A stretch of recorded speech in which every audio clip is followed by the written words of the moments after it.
ecstasy. No one else, it seems, could make me care. What is left is just a memory that's so empty and so unfair. Melody,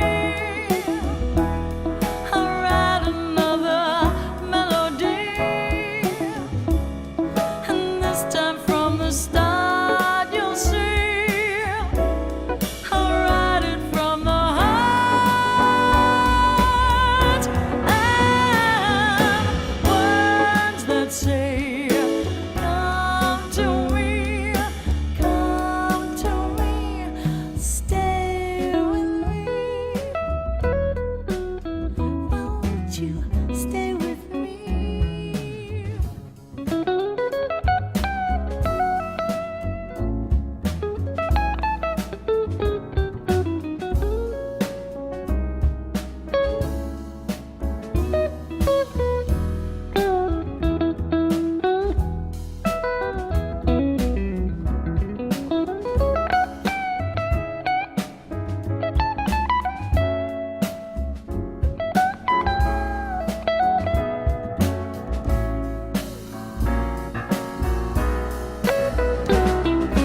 No one else could fill my life with ecstasy. No one else, it seems, could make me care. What is left is just a memory that's so empty and so unfair. Melody, I'll write another melody, and this time from the start you'll see I'll write it from the heart, and words that say come to me, words that say come to me, stay with me. Won't you stay with me? Stay with me.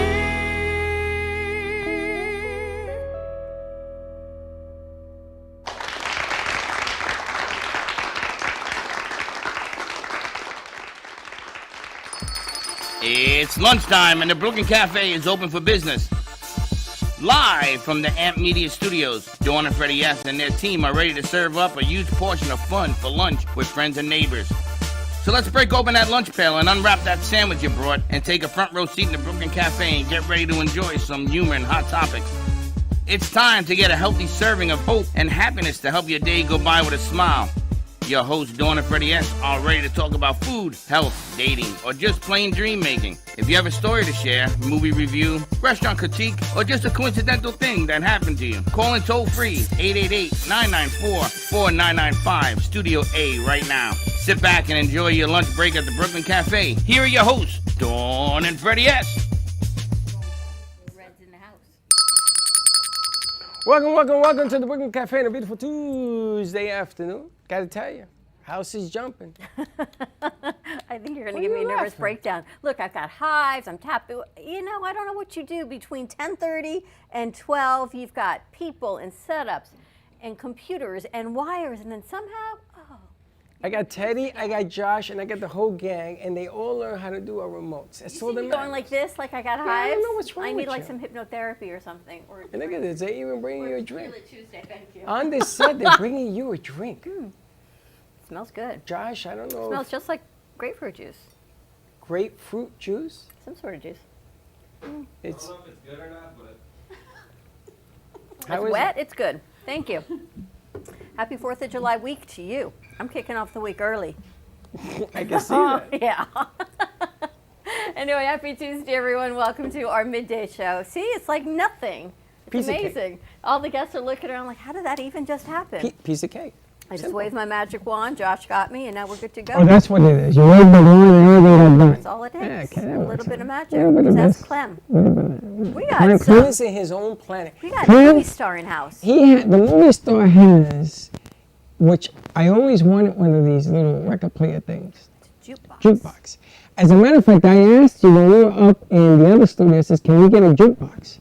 And you said, no, we got nowhere to put it. I got to tell you a funny story. Remember we talked this morning about smells that bring back childhood Jukebox? That's underneath your neck. Where do you want me to put it? on your shirt? How's that? We'll see.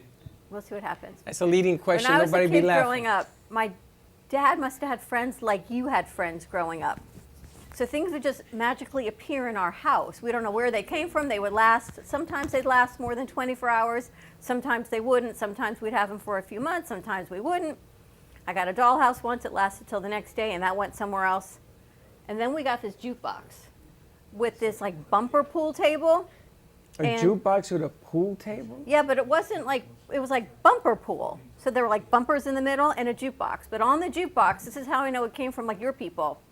There were I have your women's people. I have bodies. people. You know on the bottom of There's the what? jukebox where the records are stored? Women's bodies? Yes. Women's bodies? Silhouettes of women's bodies Or you on the mean front images of the jukebox. of women's bodies, not women's bodies, because Yes. that's used people. Images of women's bodies. Now, I was a kid. I was like 6 years old. That's so my kind of jukebox. my dad was a pediatrician. Clearly, he didn't go out to the jukebox store and say, "Oh, this is the one I'm going to buy." I'm sure he saw those party parties. This is Parties.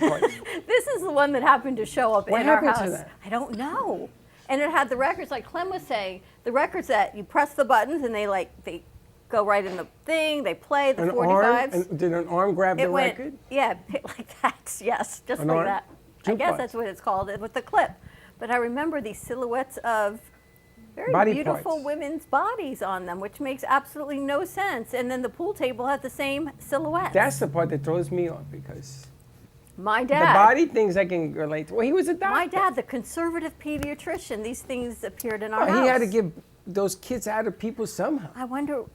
No, he wasn't an obstetrician. He was a pediatrician. Once Same the baby difference. was born, yeah, he attrition here, attrition there. Same But difference. it made me think I hadn't thought of a jukebox in a really long time until Clem said that. We're gonna store a jukebox. Josh, you know what a jukebox is? We're gonna store one here We're gonna not store. We're gonna display and use it and display it for sale. We're going to do the jukebox jig. You know what that is? Back in the day, we used to play music out of a jukebox, and they used to do a dance thing.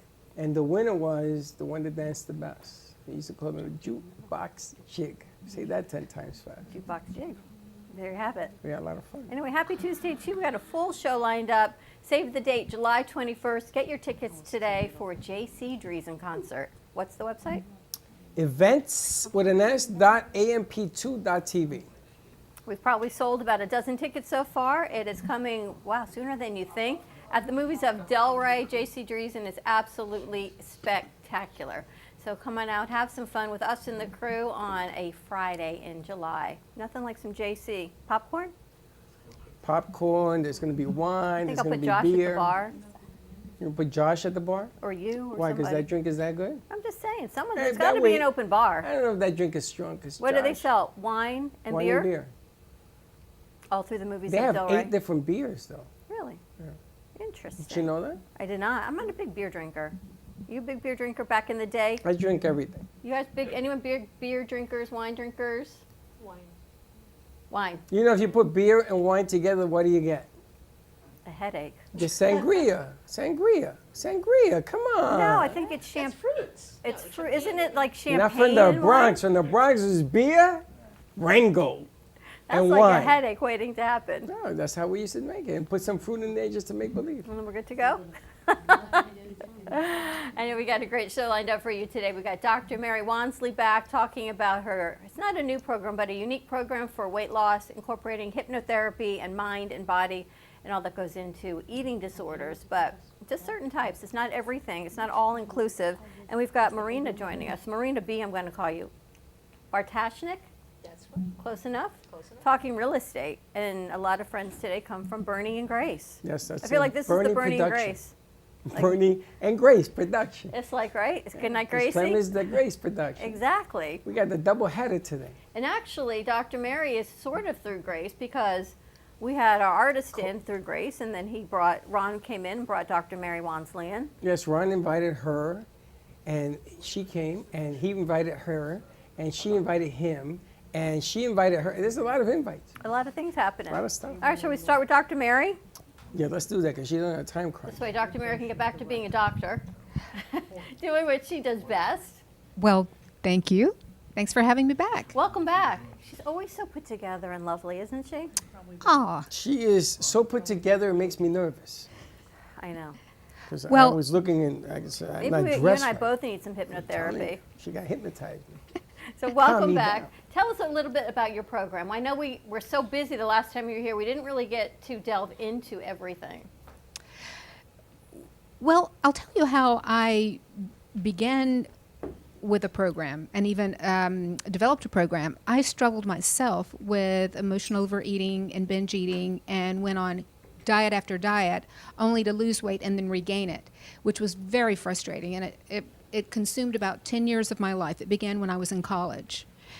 I went on my first diet, and after I went on my first diet, something clicked in my mindset. Oh, I can eat whatever I want now because I can always go on a diet and lose it. Well, it never happened quite that same way again. So fast forward, many years later, I began to realize that I had a problem that a diet wasn't going to fix. In fact, diets were making it worse. So I did everything I could possibly do to get help. I went to a treatment center. 12-step meetings, books. This was before you could Google help. So early 90s. Fast forward, I did get help. Hypnotherapy was a part of me getting help as well. I'd gotten hypnosis for smoking, and I thought, ooh, put some suggestions in for my eating issues. It was about 20 years later, after I finished my doctorate, that I decided there was no comprehensive program that dealt head-on with this issue.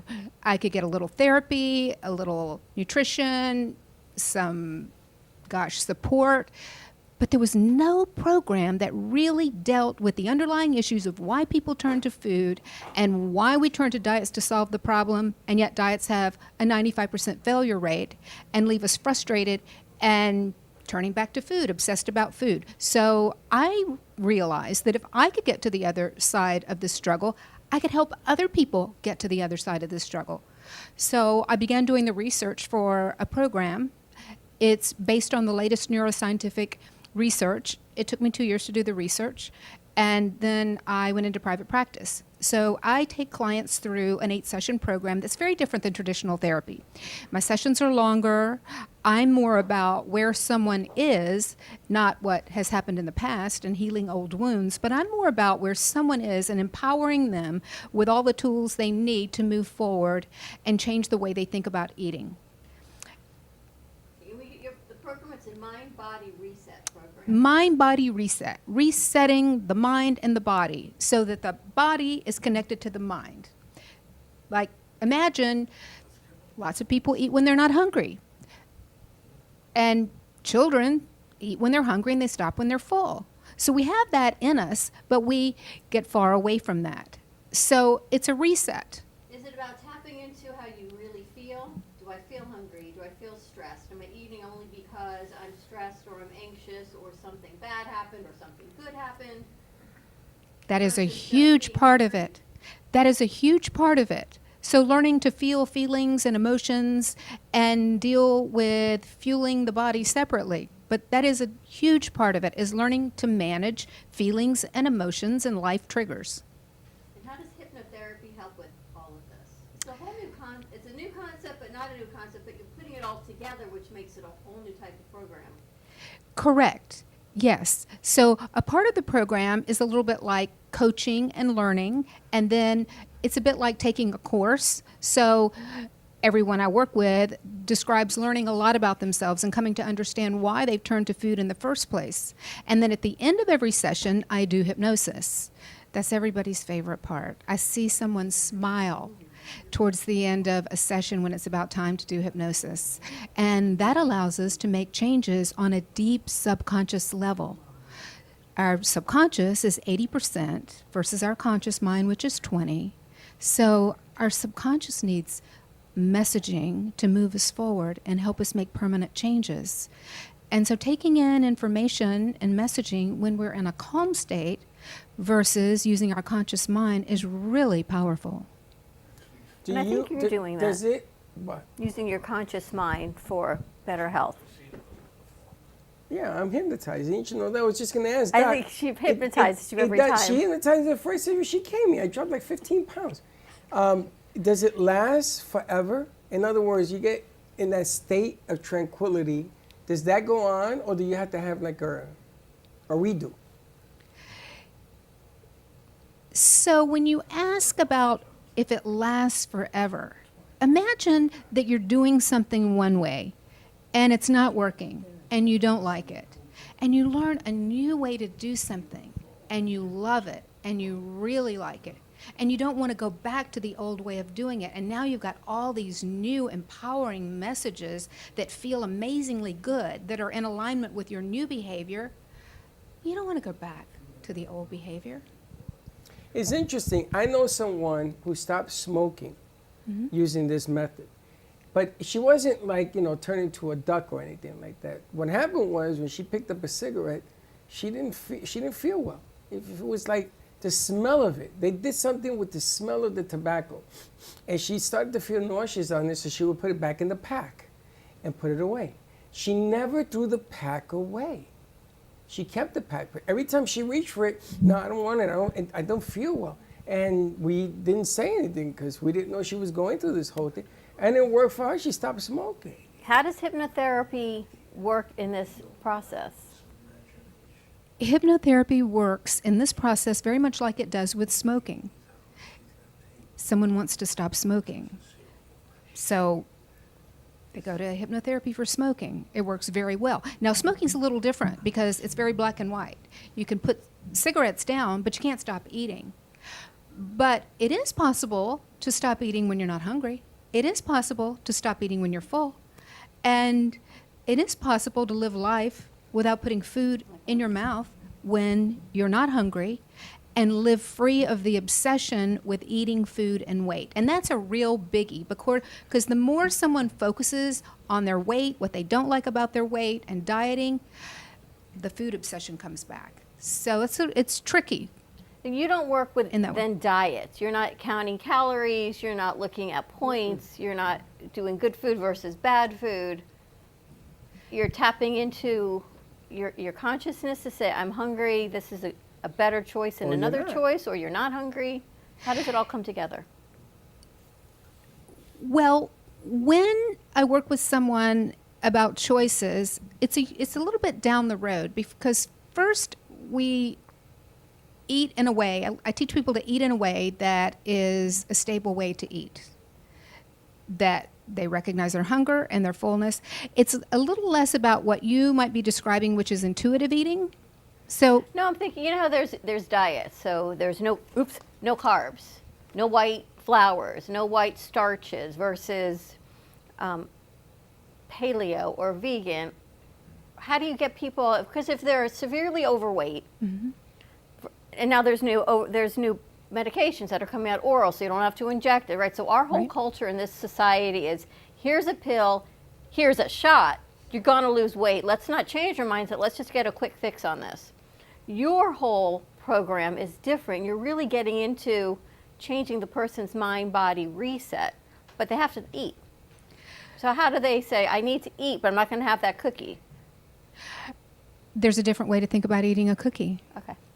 And when there's elimination of a particular food group, like carb elimination, when you tell somebody they shouldn't have or they can't have something, that's all they want. And a sandwich has really never been the problem. I'll often have clients who will say, oh, no, I have to have a salad or I have to have protein and vegetables. And I say, well, why not just have a sandwich for lunch? Oh, no, I shouldn't have the bread. Well, a sandwich is not the problem. It's turning to food for emotional reasons. It's eating past feeling full. But a little bit of bread's not the problem. But the diet industry in the last 2 decades, or maybe 3 decades, has singled out carbs. Whereas in the 80s, it was all high carbs, fat-free. Remember the fat-free salad dressings. And the fat-free you might be- cookies that were worse for you than the regular cookies, Yes, right? you might be too young, but so it's a different way to think about eating so that it becomes unappealing to eat when you're not hungry. It becomes unappealing but the to key word eat past there feeling is full. not hungry. I think that it's not specified. Don't eat carbs. Don't eat hot dogs. I think it's more about when you are not hungry, don't eat, don't binge, don't snack. I think it's the calming effect of anxiety. A lot of people I know eat because they're always anxious. They're always nervous. They always have this thing, and they got to put something in their mouth. It could be a lollipop. It could be a Tootsie Roll. It could be a whole pie. I think the tranquility of you calming people's anxiety is really more important than not eating a carb, not eating a cookie, because you still have to make decisions as to what the Right. hell you're eating. And we need carbs to live. And that's the other side. We need carbs. Now remember eggs were bad in the 80s and 90s. Now eggs are okay. But take a pill and get an injection, But don't and you have a can lose the carb weight. diet, like Right. let me have pasta with some bread, and then let me go have more carbs and more carbs. Then you wonder why your sugar goes to the roof. Not that kind of diet. You sort of have to do moderation. You made a very good point in that people turn to food because they're anxious. People turn to food because they're bored or they're sad or lonely or depressed or whatever the feeling is. Food's an easy go-to. So when someone is calm, when they are calm, then that driving urge to turn to food can dissipate when someone's connected emotionally. So part of hypnotherapy is calming the mind, is teaching someone to calm their mind. It also allows for someone to be connected with their physical body. When we're calm, we can recognize physical fullness. I find that my clients lose weight naturally, effortlessly, easily, and make healthy choices naturally after they say goodbye to diets. If we think we can go back to a diet, then that's an easy way to justify and rationalize eating. The word diet is what's restrictive. Die. Choice Die is a are the better- first three letters. Choice is a better word. If Choice. you go with diet, you're going to always come back to the failing and the not failing. When you go to choice, you can't tell people what not to do. You can only tell them, listen, if you do this, this may happen, and if you do the right thing, this will happen. So you sort of have to go down the direction of Can I ask you a common sense. personal question? Yes. Because you went through the traditional therapies personally. I did. So coming out of that to where you are now, do you have any triggers that say, oh my gosh, I was inpatient for this, or I went through the 12-step for that, or have you overcome that to work through it? I overcame it and worked through it a long time ago. It would not occur to me to eat unless I'm ready for my meal and I'm hungry. Do you pull from those programs into your program, all those successes, and even the things that you went through and said, this doesn't work? I pulled from everything that I've gone through personally, and as an educator, every modality that I have learned from. I've read over 400 self-help books, so I am always pulling from new and different material to add more tools to the program that I take clients through. That's what I find fascinating about you and your approach is you've walked the walk. You've been walked there. the walk. You know what it's like, the good, the bad, the ugly, how you felt, the programs you went through in a time when it was all about dieting. It was, there was Farrah Fawcett, there was Charlie's Angels, there was everything that was so beautified on TV. Even treatment centers were glorified because people were going in and out for, it wasn't drugs, but alcohol and weight loss and the things.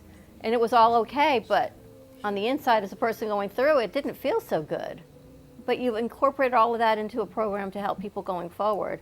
And I find that really interesting. I find that really more than interesting. I think it's compelling and amazing that you're doing this. It doesn't ever bore me, and I never cease to be amazed at the stories, the people who've struggled from a young age, people who struggle from, like me, college age, and what they've gone through. And yes, I went through so much that didn't work that I was able to develop a program that does work. I used to go to traditional therapy and leave there and think, well, what about my eating? What about the fact that I want to go stop and get a donut right now? What about that? How much? You know, Didn't really what I work. like about what you do is that it's like a stone hitting a lake, and then it has the ripple effect. Because there are so many other things that what you do control other feelings, relationships, how you think about yourself, how you talk to people, how you walk, how you stand. All of these ripple effects come, and a lot of it has to do with food. Believe it or not, since I've dropped all this weight, my life has changed. Yeah. All of a sudden, I find myself easier talking to people because I have more confidence in my ability. So your program, it's you ever seen that picture where they have a little mountaintop on the top of the lake, and then underneath they have that huge city underneath it? There's so many things that your program does, and it offsets other situations. If you can calm people down, and that's a beginning to a deep lake. I remember growing up, we talk about it all the time, I was the fat kid. I was a kid in the Husky department, but right outside the Husky department in Sears, we talked about this, was a chocolate stand. So literally, here's the chocolate stand, and here's the Husky department. What is that telling you? Like, what culture is that? You can shop and put the Garanimal pictures together. I don't know if anyone remembers the Garanimals in the Husky department. I have a the box. tiger went with the tiger, and right, you put it together. But then you could pick any type of chocolate you wanted just on the other side of that clothing rack. But things, and then my mother weighing my food, and I had a scale in the kitchen. I could have 3 ounces of this and 1 piece of bread. I was a kid. But the things that you remember is always triggers. So when people say I've got food issues or body dysmorphia, but it goes all the way back to these things and the kids bullying you and the kids teasing you because you were in the Husky department. That's why I ask, have you overcome those? Because I know that there are certain things in my life that will trigger me of, oh, you can't have that. I have overcome. That's My what's so issues. amazing, because you've worked through with it. You may remember, like I remember at the chocolate department, Yes. right? Who remembers that? Right. And you make so many good points, Freddie, in that it really impacts every area of one's life when they struggle with eating food and weight issues. Physically, emotionally, mentally, spiritually, financially. Gosh, we're more confident. We feel better about ourselves. It affects self-esteem, self-worth, feeling like we're okay. And like you were talking about, it can go way back. The roots can be very deep to feeling bullied and having to shop in a Husky department, and then there's chocolate outside that. I think about the culture that it was teaching. It's just crazy. You know what I've I gotta talked tell you, about she that. talked about donuts. I remember having 2 jelly donuts every day with a glass of milk. Every day. I had to have it. Because it was how we were growing up, watching TV and movies and things, and we used to be entertaining ourselves by eating and doing what we did. It wasn't until later on in life that I realized that I was really not doing the right thing. Now I look at my grandkids, and I tell my son, okay, some sweets, I get it, he's a kid, I was a kid too, but let's do this in moderation, because I'm the outcome of a disastrous formula.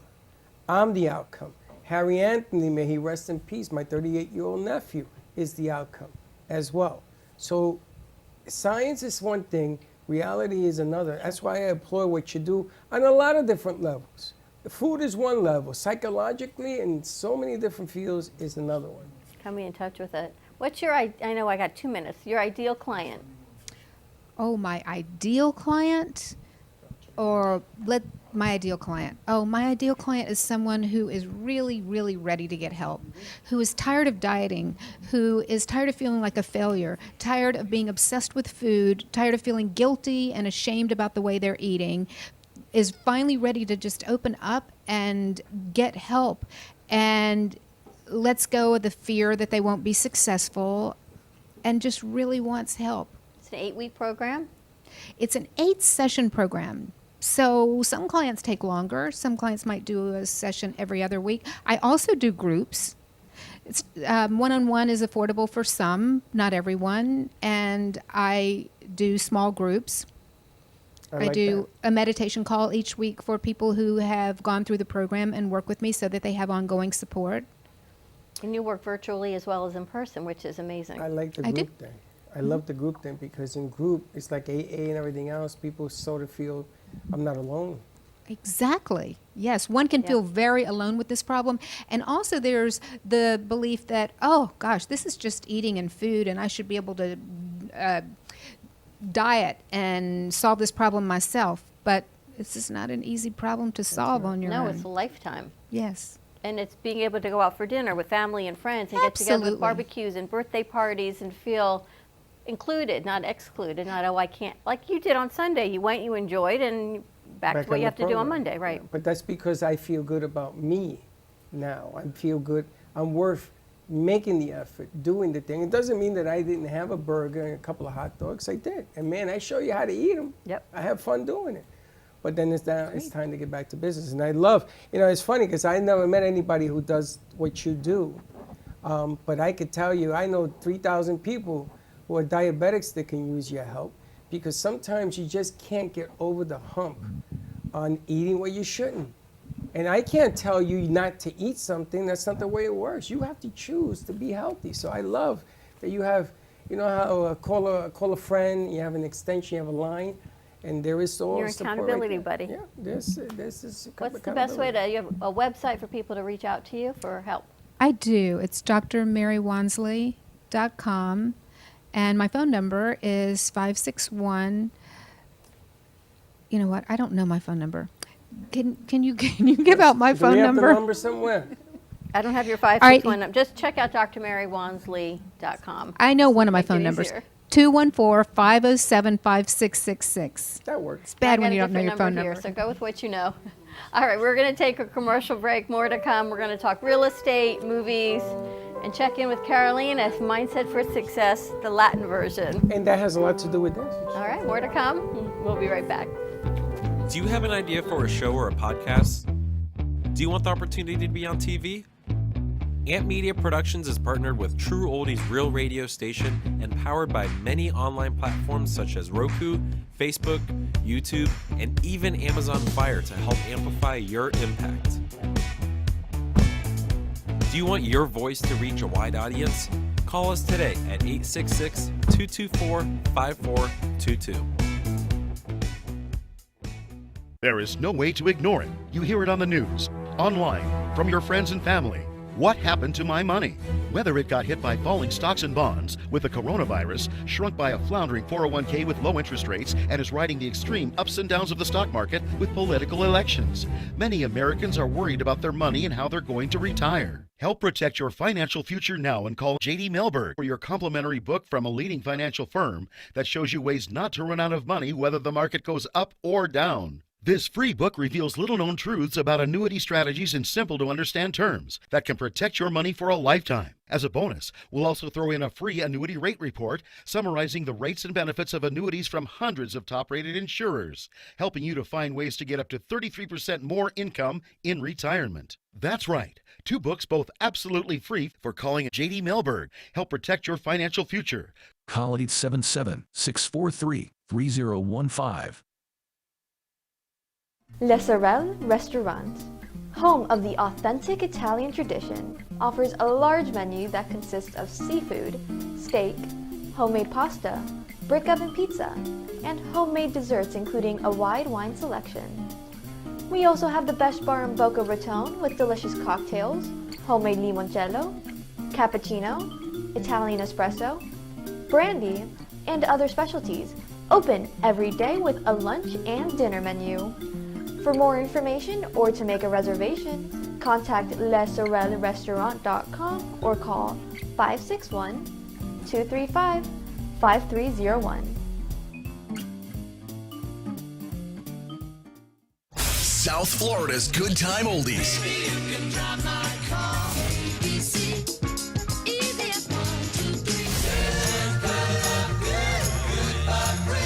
Now, Boca and Delray Beach have their own oldie station. Catch us on 95.3 FM. It's the greatest rock and roll hits of the 60s and 70s. On South Florida's Good Time Oldies, 95.3 FM. Give me the mozzarella. Give me the mozzarella. Give me the mozzarella. Give me the mozzarella. Give me the mozzarella. Give me the mozzarella. Pizza. Pizza Rica, Tasty Richard Pizza at 2001 Northwest Boca Raton Boulevard or contact 561-826-8663. Give me the mozzarella. Give me the mozzarella. Give me the mozzarella. Give me the mozzarella.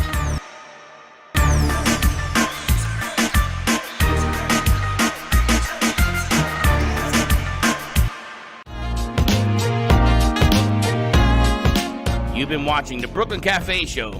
Join us each day and after hours as we talk about the hot topics to open the conversations and share a few laughs. Now, back to Dawn and Freddie S. All right, relax, I'll tell you. Take it easy. She's in the house. Jalen's in the house. She walked in. All right. You know those animal crackers? The Garanimals? Yeah, did you say that you had to put all the animals together to eat them? No, that's how you would match my. That's how I would match my clothes. The You tags. wore cookies? No, the tags, they were called Garanimals, and there'd be like a tiger on the shirt, and then the tiger on the pants. There'd be all different animals. And if you wanted to know what matched, you'd matched the animals. They were like pajamas. Oh, you had them too? No, but But you know what I'm talking about. I know what you're talking about. How do you know you never had it? Because there were some things we wouldn't wear. I never heard of that. In the Bronx, you barely got a pair of sneakers that match. Right? We used to wear Keds and a Converse and call it a In day. Jersey, we had choice. Oh, excuse me, I choice. Choice, You had Garanimals. I used to eat Garanimals. animals out of a box of cookies. That was animal crackers. Now, this was at Sears. When I grew up in Florida, there was not a whole Sears. lot here. You bought clothes in Sears. Really? I bought a hammer at Sears. There weren't, when I grew up in Florida in the 70s, there was nothing where I was. Wow. There was, I think there was maybe a mall, there was Sears, there was J.C. Penney. We didn't have Macy's or And there they was sold nothing. clothes? Yeah. There wasn't anything else here back in the day in 72. It's been a long time. I'm older than I look. I can see that. Anyway, you ready to talk some real estate? Yes, let's do it. Upscale with Douglas Elman. We've got Marina Bartashnik joining us. Good luck with that. Douglas Elman Realty. We were just talking. You know, Douglas Elman, I always think of as She's the also higher a cook and a chef and everything. echelon of real estate venues. She said they cover the gamut echelon. Echelon. So, welcome, Marina. Champagne and caviar. Hi, lifestyles. Thank you. I'm thrilled to be here, guys. Real estate is not exactly earth-shattering, but what we do, we help people find their dream home. And it's a lot of listening because what you basically want is to make sure that whoever it is finds their castle, their field where they feel the most comfortable because let's be honest, your home is an emotional purchase. So the house that you will find is something that makes you feel good, safe, and that's the place where you can basically showcase your personality. You have to come home and you have to feel at ease and at home. And that is very important. We cover anything from Jupiter all the way to Coral Gables. So it's a big span. It's a lot of very interesting houses. And it's a lot of people that are trying to get into Florida market, as you probably already know. It's a tough market. It's a great market. How do you handle all the different personalities? Well, being a former shrink definitely helps. Oh, like there I you go. said before, it's She a was a lot of shrink? listening. Apparently. Yes. Industrial organizational psychology for Deloitte and Touche. Here we go. Oh, wow. So this is basically for me switching gears, but everything that I learned before, I carried into this profession, and I am basically grace under fire. I help people, I listen very carefully, and I never push until we find the right opportunity or the right house. As long as it takes as many houses as we get to see, until they tell me this is it, we don't stop. And where is your office located? We are in Boca Raton. Want a new Shrink house? House. Shrink. Well, that's Everything how. is psychology. All right, so to it. tell me about the career change. Well, basically, I used to do a lot of travel being in Deloitte and Touche. And what we used to do, we used to downsize people. Basically, fancy term for saying I fired people for a living. Very difficult, very emotional, and becomes extremely draining. When we moved to Florida about 8 years ago, I helped a lot of people with explaining different parts of Boca, different parts of Florida. So I walked a lot of people through the process anyway. And then at one point, my husband said, why don't you get a real estate license? why don't I get a real estate license? And I did. And this is basically has been a very life-changing event for me because I put together everything that I did before into a lovely little package and present it to my clients, and they can't get enough of it.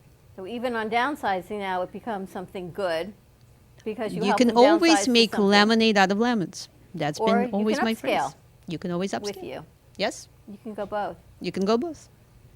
So you have a different aspect of selling a home. It's a business built on taste, necessity, and different things that you want to get. A lot of people buy homes because it's in a good school district, or they'll buy homes that, you know, they don't have taxes. So they'll buy the best house in the best area, the worst house in the best area. I don't remember. We used to do that in the Bronx, but everything was a bad area, so it made no difference. So do you use psychology to put people's needs and wants in perspective where they should be? You're absolutely correct, Freddie. Number one rule is you have to listen and you have to understand what is it that the client is looking for. If they're looking, for example, to relocate because of kids, and they definitely need to be in a good school area, that's number one. If they're looking for investment home, that's number two, because you have to figure out exactly what they're trying to find. So a lot of listening that we do, and then you basically put the skills into the perspective, and you find them the best deal for the best money with as much time as they need. I like that. It's listening. I remember when we moved to find a house, and we looked and we looked and we looked, and prices of real estate are crazy. So you have to get the best deal for what you're willing to pay. The best bang for your buck. Best bang basically for your what buck. I always say. It's not about overpaying, and I always try to educate my clients. And I want to make sure they go into this with their eyes wide open. And it makes a big difference on what you're looking for and then the potential of the house. Because it may not be exactly what you want when you buy it, but what's the potential that you can create your dream or what your vision is. You're absolutely right too, because we sell the dream. Because sometimes the house can be underrepresented, under taken a picture, or not even in ideal condition, but with a little bit of sprucing up, you can turn this into a fabulous home for you and your family. That's the You know, I psychology have a bad side. habit because in the Bronx, I bought a lot of houses. I used to own a lot of houses. I used to flip them back in the day. I never looked, still to today, I don't look at a house as a long-term investment. I look at the value today, where is it going to be in 5, 6, 7, 8 years? Same house that I'm in now. I didn't think it was going to take this long, but I ended up being right. And she more than quadrupled in value. Got lucky. COVID came along. Who would know? But I look at it differently. I don't have a sentimental feeling towards houses anymore. It's more of about, you know, do I see the beach? Do I see the mountains, which in Florida, unfortunately, we don't have any? Do I see sand? Do I see this? Do I see that? And I look to think about where the house is going to be worthwhile in 5 years. So my outlook has always been different. I moved my kids around. I didn't care about that as either. I mean, they were good in school no matter where they went. Freddie and Gio, you know Gio. Gio was brilliant. He was teaching teachers wherever the hell I took him. So it was just a different cut for me. This Florida thing is a different animal. Well, you know what they say, everyone and their mother are moving down to Florida, and you're absolutely right too, because guess what? Your house is your biggest investment, and you want to make sure that that house is going to mature in the correct way in 5, 10, and even 15 years. So choosing the right house makes a big difference down the line. She's and for, right. And for I'm different my mother. stages in life, I think. I've turned into my mother. My mother moved 17 We times. all are. I've turned into my mother. No, you've only moved a few times, though. Me, I've moved more than that. I moved a lot. And then I moved to New York, from New York to Florida. I was on the West Coast, and I'm in the East Coast. I've moved over 17 But times. it's what you want for the next stage in life. So what do you, when you're selling your house now, you I gotta get hypnotized because I'm got to like think all about over what the place. you are all over the place. I want to live in a jukebox. You want a beach, but you want a 55 plus, but you want to stay here, but you don't care if you're there. It's I all want to these- have a little bit of both. I want to have an apartment wants over a there. little bit of everything. A little bit over here, a little bit over there. Yeah. Well, you know, you only live life once, right? You should have fun with it. Yes, you should. And like I said, you should not have to worry about compromising. If you want to have it all, you should have it all. You know, that's a good, I'm going to put that on a shirt. 100%. With the money I spent living at you know where, I should be living in a penthouse. 100%. Without guilt. I can't, because everybody says, oh, no, and they start criticizing Well, that's me. the other thing. It's like naming your kids. Everyone has an opinion. It's none of their business. When you move, everyone's got an opinion. It's none of their business except where you want to live. It's good to say, but you always put their opinion in your pocket because this always drives home. Now, if I got hypnotized and they told me not to listen to it, 86 it out the door, I'll be happy. But that doesn't happen either. You put it in your pocket because other people's influence are always. When you sell a home, do people say, let me bring my mother, my father, my sister, my brother, let me get an opinion? It becomes a pool of people. It becomes a whole army. We sometimes have showings where we have not only mother, brother, dog, kids, uncle, God knows, everyone and anyone will come along and give their opinion. What I always educate the consumer, listen to your inner voice. This is where basically the right answer is going to come from, your inner voice. It has to feel right. She's good. I took my best friend, my wife's best friend with me to see my very first house. I saw the house. Then I took my wife the second time to see it. But I introduced my best friend as my wife. Then I brought the second real wife. So the lady, the real estate lady, wanted to know. Now, she didn't dare ask me, but she wanted to know, what the hell is going on here? But check it out. I said to myself, I'm going to get this house because she wants to know, right? Right. So there was 6 offers. I won with the smallest offer because she put mine in, she didn't put the other 5 in. Why? Because she wanted to know what the hell How you was had going 2 wives? on. The curiosity killed the cat. And in your case, you definitely And I got won my it. deal. And I got the ugliest house on the best block, which ended up blowing up close to $1 million when I bought it for $120,000. Looks like you made a killing. I did. I did. And I got to tell you, the psychology of doing it was the biggest flourish I've ever seen. And the vision of what your house can be, how it represents your next stage of life. Like when we were looking to move, almost bought a 2-story, which made absolutely no sense at this stage in life to buy a 2-story house. But it was a sacrifice. I thought, it'll be fine. Luckily, I didn't get it because now you think about it, what am I going to do in 10 years with a 2-story house? Real estate agent in Florida is key. Key. I'm learning that. Somebody else is learning that now. Yeah. You got to trust your real estate agent. They got to be able to understand that you're on the same page and that there's a formula to this sale or buy depending on what you're doing. But I got to tell you something. Somebody that feels she has a feel in this deal, yeah? And she's smart. Let me tell you, she's silent but deadly, like a Industrial submarine. psychology Yep. with Deloitte and Touche. Correct. This lady knows what she's doing. Gotta be careful with this one. She knows what she's doing. How do people reach you? They can always get a hold of me by calling me 847-875-9435. I always pick up. That's one of my main traits. You can always get a hold of me. Even if I'm busy, I will tell you I'll call you back. So I'm not one of those agents that never picks up or you'll never be able to get a hold of. You can find me on Facebook. I'm very active. Marina Bartoshnik, or Instagram, same name, or LinkedIn. How many languages do you speak? 4. Russian, Ukrainian, French, and English. Wow. And French. That's amazing. That's a whole international deal over Oh, we cover it all. She covers it all. She's got it all. Do you ever see Billions? Of course. That's like what you do. Did. It's very similar. Very similar. It's a whole mindset. I gotta tell you, brought to you by Bernie Cohen. Vote for mayor. It's not Cohen. Bernie. Corn.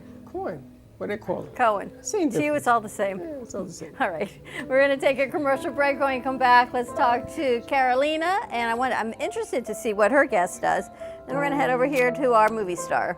Okay. More to come.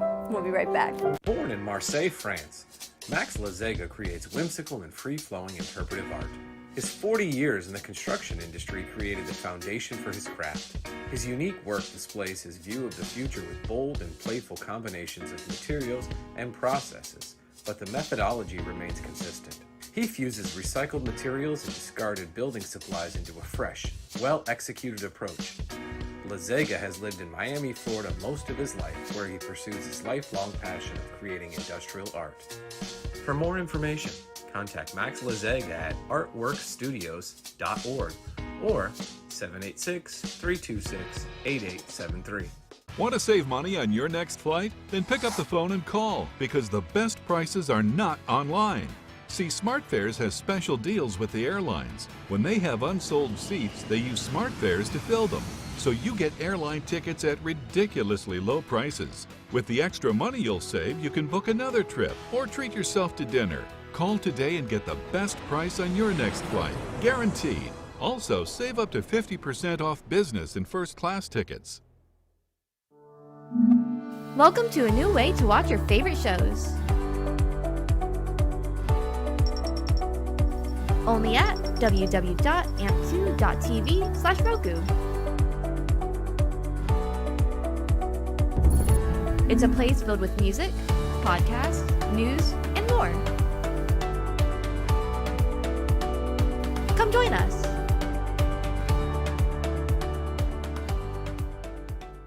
If you have diabetes, would you like to eliminate painful finger sticks? Are you injecting insulin multiple times per day? Then you may qualify for a continuous glucose monitor. CGMs monitor blood sugar using a small patch placed on your upper arm or abdomen, and they use your smartphone to accurately monitor your blood sugar levels. Stop pricking and start scanning. Plus, CGMs are covered by Medicare and most private insurance plans. They can be shipped free of charge to your door. Call today to see if you qualify. Todo Bello Balloons is a business that was born out of a passion for creating unique and beautiful balloon designs, including balloon bouquets, balloon arches, balloon columns, and more. We specialize in creating unique and beautiful balloon designs that bring your dreams into reality. We believe that balloons have the power to bring people together and create lasting memories, and we are honored to be part of that experience. Contact us and we will bring happiness to your celebrations with our balloons.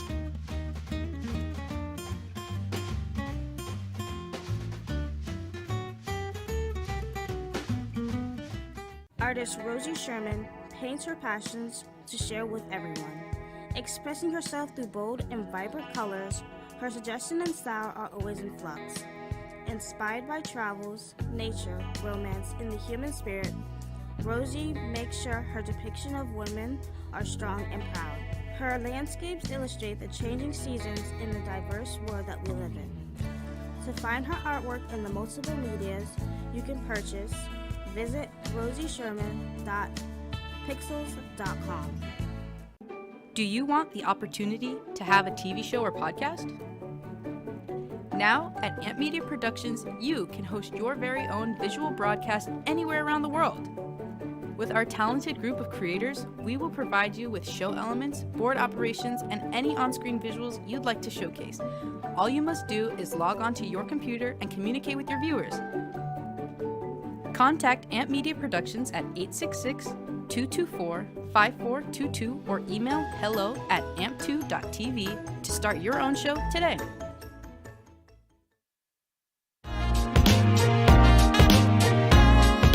You've been watching the Brooklyn Cafe Show. Join us each day and after hours as we talk about the hot topics to open the conversations and share a few laughs. Now, back to Dawn and Freddie S.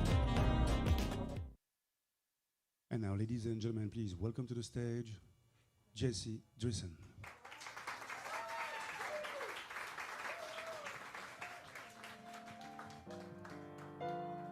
With one person, one very special person,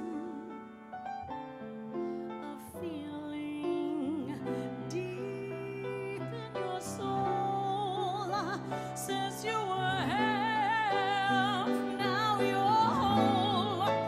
No more hunger and thirst, but first be a person who needs people. People who need people.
spirits rise, and their dance is unrehearsed.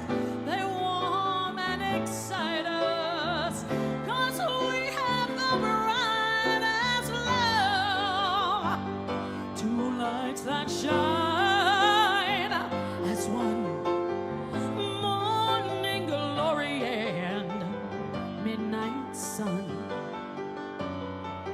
Time we've learned to sail above. Time won't change the meaning of one love. Ageless and ever.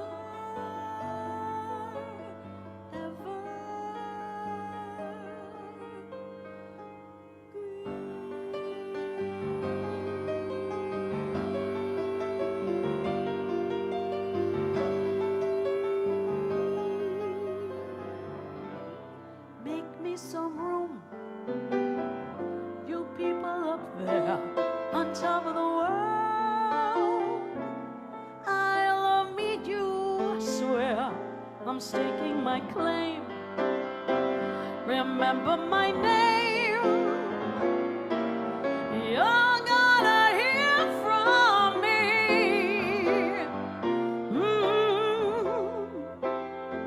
Fortune smile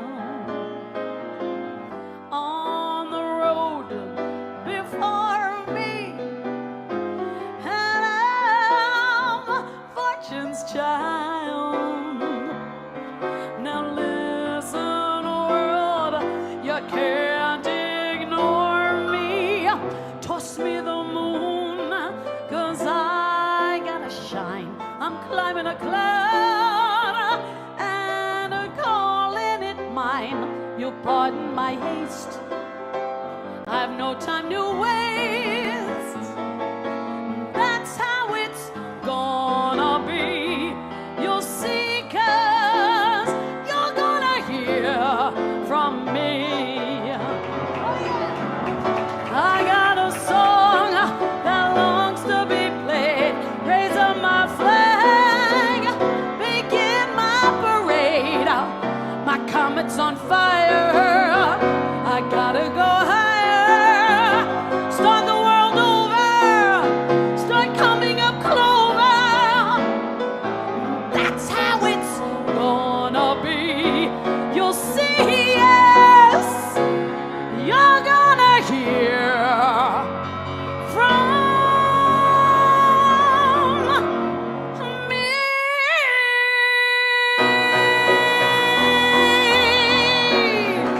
Thank you so much, ladies and gentlemen. I love you guys. Thank you. Ladies and gentlemen, Jesse Dressam. Thank you so much.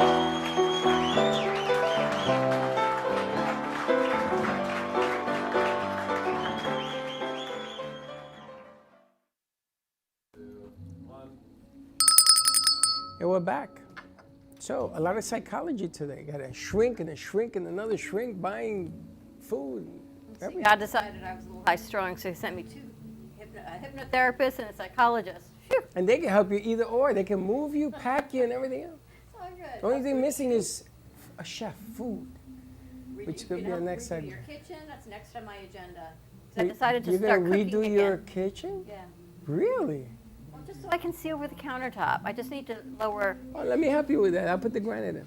That's what I'm going to do. I just take have it to to the lower. granite place. I just have to lower the countertop because it's a lovely bi-level. You've been there. Yeah. But I can't. I don't have shoes on. I can't see above the bar level. I have a guy who cuts stone. Oh yeah, I'll help you with this. Oh, I love doing them. Do you? I just got to make I it used one to level. do that stonework all the time. You know, Chuck's 6'3", but that doesn't matter because I need to be able to see what I got to do in my kitchen. You need a kitchen cabinet, a counter that goes like this, and then it goes like this. Can you imagine? You can do it. Anyway, we've got the world famous movie star, TV star, you name it, Clem Caserta joining us today. Bronx Tale, our very own Jimmy Whispers in the house. And did you know he's a food critic? He's a chef. This guy cooks.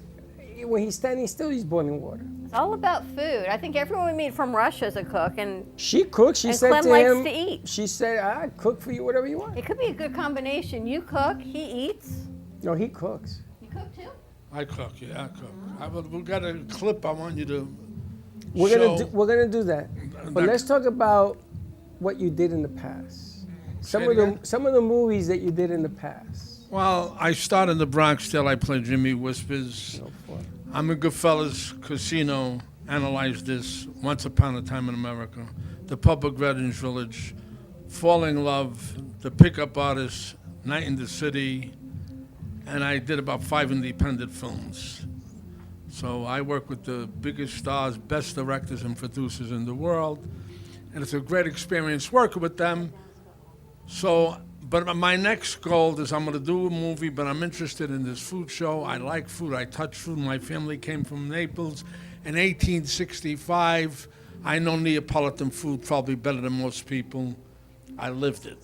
And the clip I did was shot with no cameras. It was bad, but it worked for me. And I got to find a host to work with me that understands food. I got to get a girl host that understands food. And I'm ready to go. And I like your team of people that work with you here. You got all professionals. And I call her Sophia Loman. She's a great interviewer. With my friend Luca Brodsky over there. And Luca Brodsky. I get the Luca Brodsky title. But I got to ask you, before we get into the cooking, go ahead. I want to ask you, what was the best film you made of your career? I mean, you have some career. Your favorite movie that you made, and tell me why. Okay. Naturally, The Bronx Tale was my biggest role. But I like myself in Night in the City. I get killed. They never goes to shoot me. And I didn't die. I'm alive. And that movie, the cinematographer was so perfective. The lighting, I get shot in there, but it was just a great, I love that movie. It's underrated. You probably didn't even see it. But I recommend that movie. It's really done very well. Hold your mic up a little bit. Hold your mic up. There. And I'm looking forward to doing the food show. That's one of my goals I said. But I like to do is maybe we run some contests, which is my first movie I did with Academy Award winners and with Academy Award directors, with Academy Award actors, with Academy producers. And we'll give out T-shirts with me and De Niro, a picture of me and him on the T-shirt. Stop the Bullying, I Want to Get Off. And I have a bullying foundation, a 501c3 nonprofit, and I'm into bullying. My son got bullied in school. And I want to raise money for that project. And that's really where my career is going to go. I had my toe they cut off. The doctors, now I'm better. I'm back to normal. I'm ready to go to work and do a few things. I got sugar diabetes, and it's great. I don't want to talk about doctors. Well, the bottom line here is you're going to be doing something in the cooking field. That's the future. Right. You're going to raise some money for some organizations that are going to need some help as well. Right. And when you were making movies, did you have a food passion? Did you have something that was going on? I always had a food passion. My family had restaurants from Naples to New York. I always had a food passion, and I know food better than most people. Neapolitan. I was in Naples 5 times. I know it. I did a movie. Oh, by the way, I did a movie out there with Sergio Leone, Once Upon a Time in America. Famous director, Sergio Leone. So, I mean, I'm looking forward to, I got to get a good host with me to work. I need somebody that knows food, and if we could find one, I'll give them my phone number, they could call me direct. How'd you get into the movie business? Me and Robert De Niro grew up as a kid at 16 years old, okay? And I stood with him. He came to Little Italy. He was from 14th Street. We became friends. Martin Scorsese was in my neighbor. But I mean, I know these people personally. And he stopped making movies. He wanted to put me in, but I was making too much money selling fireworks. That's the true story. And then finally I made up my mind, and I met Sergio Leone, and then I met Brian De Palma, I met Francis, I met the best. Listen, my movies talk for themselves. I'm no big star. When you started the movies? Keep your mic up. Keep your mic up. 38. How did you cast for Bronx Tale? How did that happen? How did I get How casted? did you get casted? Yeah. Well, De Niro's my best friend. So he gave you a walk-in on there? No, or? no, they put me through an interview. I had to go. See, I don't like to talk about Chas Palminteri, I'm not going to speak about him. But he had the rights to that movie, the writer's rights, and he had a lot of power. So I had to go through an interview, and then my real name in that movie was Jimmy 10-2. I had to put my feet 10-2. And then they never see me always talking and whispering to people. On the 10 and the 2. No, that's the fact. You see, and then they never see me whispering. They call me Jimmy Whispers. Then I invented the character Jimmy Whispers, and I made a movie, Jimmy Whispers Returns to Mulberry Street, with SAG. I did it. It made money, but they lost the paperwork, SAG. I don't know what's going on with that. The unions, I don't get my checks like I should be getting. I'm on television every day. I'm on television now. Now I'm on my money. you told me that you have written other things. Oh, yeah. And you have them at home somewhere where you wrote. I got a book story ready to go, and I got a script ready to go, which I want to shoot with youth people. And what is the script? What is the movie about?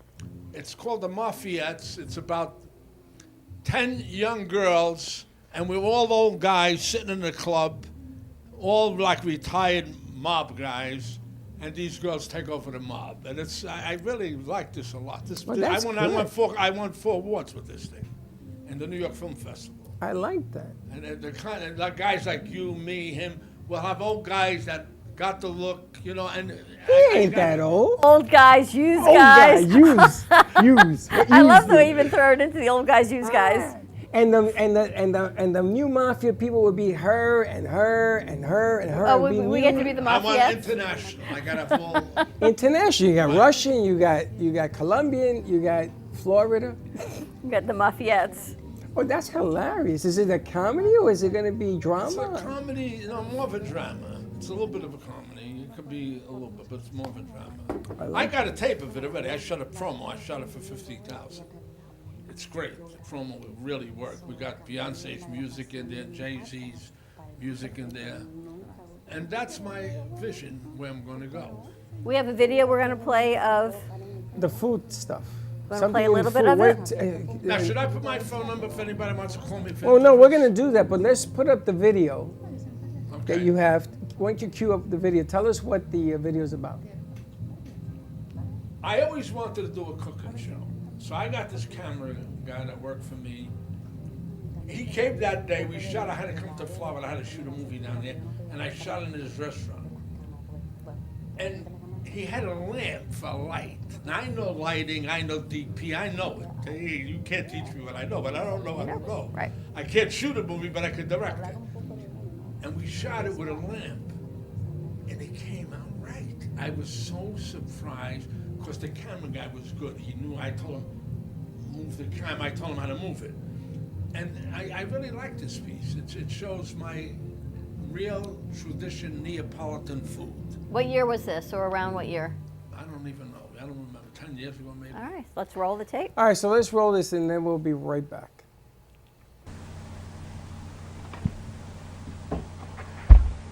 I'm not a professional chef, and I'm going to do the best I could. But I'm going to cook the way I cook in my house. My grandmother's grandfather had a restaurant in Naples, Italy in I think it was 1890. I think 123 years. And we know Neapolitan. Years ago, all the great restaurants always says Napolitan. Napolitan. Not that the seniors don't cook good in the Calabrese because they could cook. But Neapolitan was the most famous food there was. So I'm going to get ready to enter the restaurant, and I'm going to start preparing the food.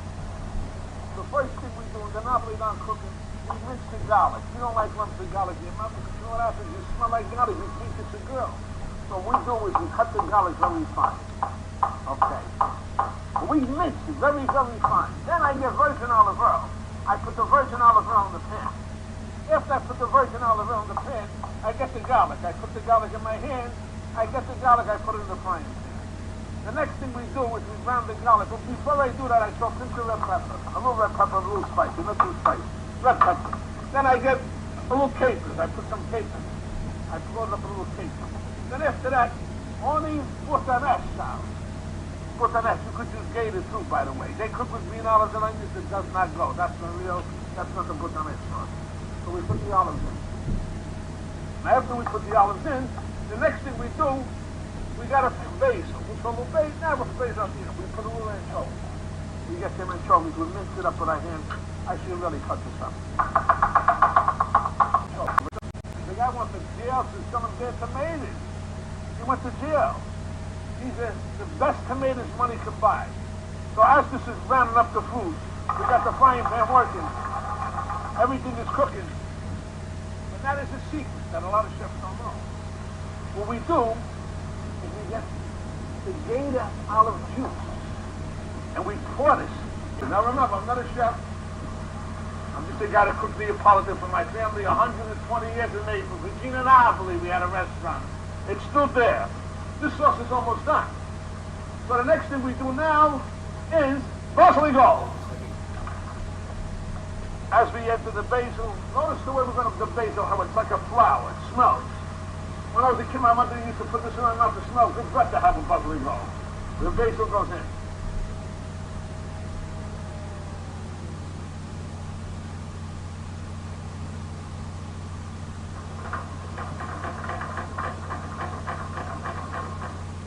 Now, normally, what else I would add to... So what were you cooking there? Well, this is very interesting. You're going to like this. I cooked a traditional Neapolitan dish called puttanesque sauce. Now, puttanesque sauce, number one, it means puttana. The sauce of the horse. And there's a rumor how this recipe was made. They went to a Hua house, all these girls, and they went in the refrigerator and they got Zamenzano tomatoes, they got Gator olives, they got garlic, they got basilico and capers. And that's how the sauce was invented in Naples. So that's a tradition sauce that I make that on there.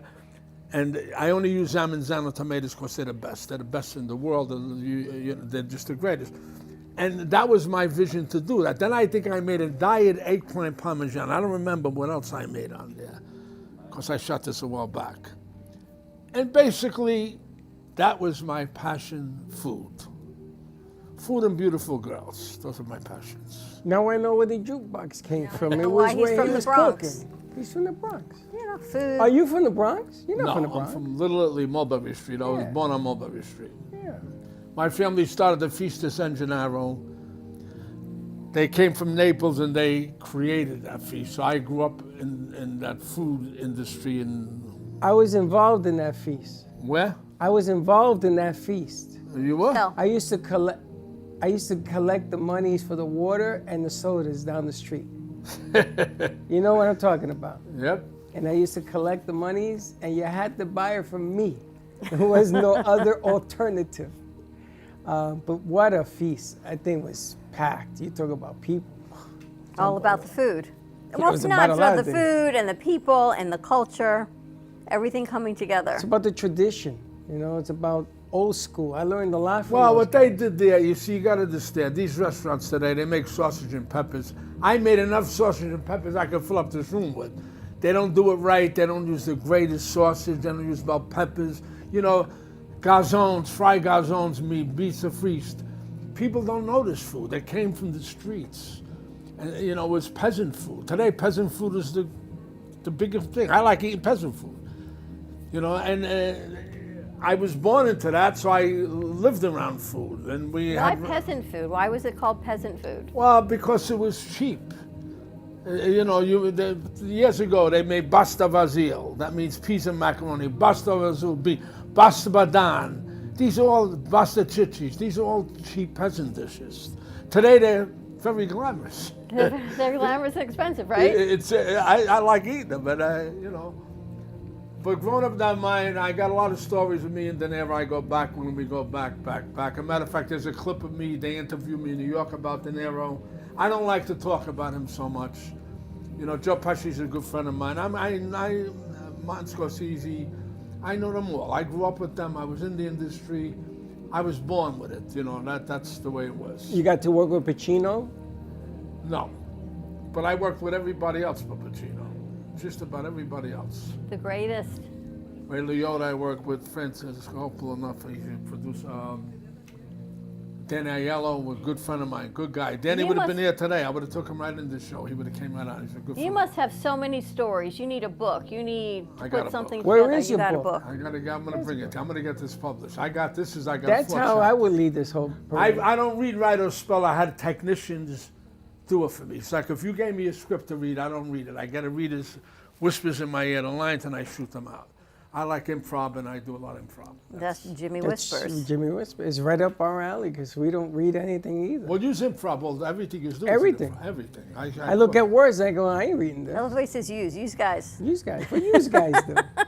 It fits right in. But Sergio Leone was a great director. Francis Coppola, Brian De Palma. These are names history. Wrigley Scott, I love them. I Give did us a a movie with him. I forgot give the us a name of it. story. Night in the City. I did. No. I did another one with Wrigley Scott. I can't think of the name. A Chinese movie about Chinese. Bruce Lee? He was great. Chinatown. Wrigley Scott just created your image to go right in. You know, acting is being in the moment, creating the moment. It's all moments. I had an acting school. I got 1,000 people in the union. I had my own acting school. I made a lot of money with it. Now, when you were acting and they did take after take after take, and you had to come in the next day and the next week, whatever, how did you keep that momentum of that filming when you were doing it? Because I was prepared. I did my homework. I die in, I don't remember. I die in one movie on top of a car. Billy Crystal called me one take, Clem. I did it in one take because I was prepared how to die. I died like James Cagney. I remember James Cagney. I was a big fan of how he died. I always wanted to, and I died like him. And, you know, it's a lot of prep. It's concentration. You can't be an actor if you got a cloud in your mind. You got to be clear. You got to be focused. You got to, 5 senses. You know, you got to use all these techniques. I work with I learned from them. I watched them. When I shot The Untouchables, I stood in that trailer every day after I shot and watched the directors, how they worked. I was going to ask, you were not trained as an actor. You got into acting later. I never got trained. I trained myself. That's the best acting. Which is why I'm It's asking the best how. acting. How did you do? Just by watching? Well, I studied them. I stood and watched. Like we shot Once Upon a Time in America in the Bronx. Oh, no, in Brooklyn, excuse me.